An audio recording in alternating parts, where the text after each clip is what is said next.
करबे वो बार बार करबे ना, एक बार करबे वो बार बार करबे ना।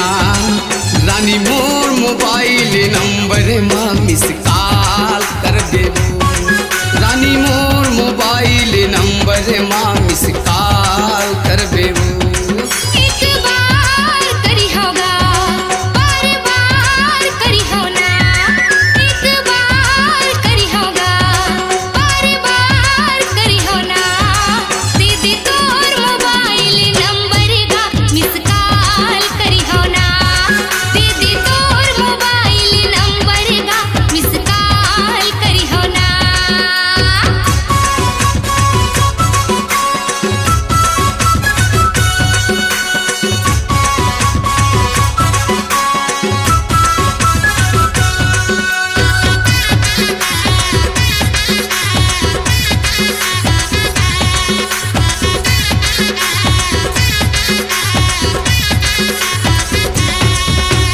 अस्सी 49 52 वो 47 तेरा है नंबर, सेव कर लेबे मोबाइल में तोर नाम हवे मोरे आगल।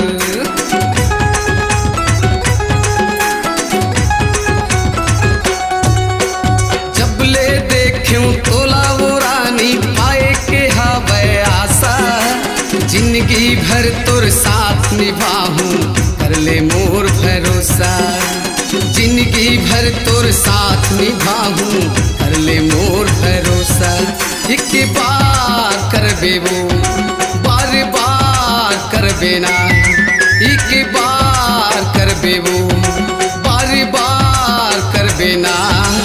रानी मोर मोबाइल नंबर माँ मिस कॉल करबे वो, रानी मोर मोबाइल नंबर माँ मिस कॉल करबे वो।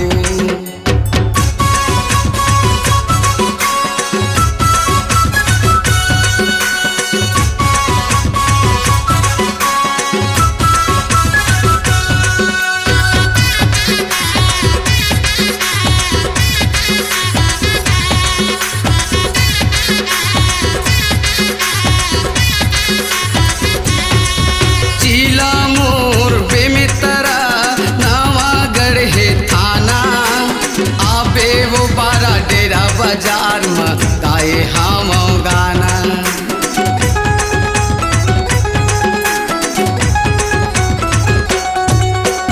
बालक चंदेल किराना दुकान, देवा के बर्फ फैक्ट्री, वही रताला चले आबे वो रही मोर गाँव खपरी, वही रताला चले आबे वो रही मोर गाँव खपरी।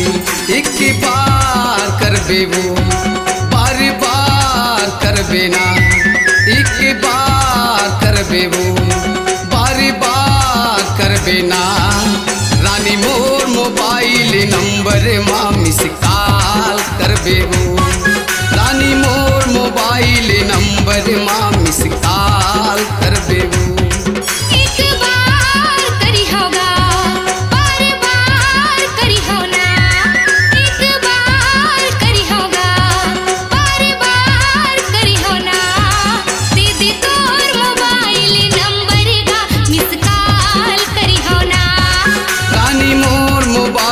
नंबर माँ मिस कॉल करबे वो, दीदी तोर मोबाइल नंबर गा मिस कॉल करिहो ना। रानी मोर मोबाइल नंबर माँ मिस कॉल करबे वो। अपनी आवाज को दीजिए एक नया मुकाम, डिजिटल रिकॉर्डिंग की दुनिया का जाना पहचाना नाम स्वरांजलि, जहां गूंजती हैं ध्वनियां अपनी माटी की सौंधी सुगंध के साथ। छत्तीसगढ़ी संगीत के विविध रंग जो पहुंचाते हैं पूरे प्रदेश में डिजिटल रिकॉर्डिंग के संग। स्वरांजलि स्टूडियो, नेमीचंद गली नंबर 2, गंजपारा, रायपुर।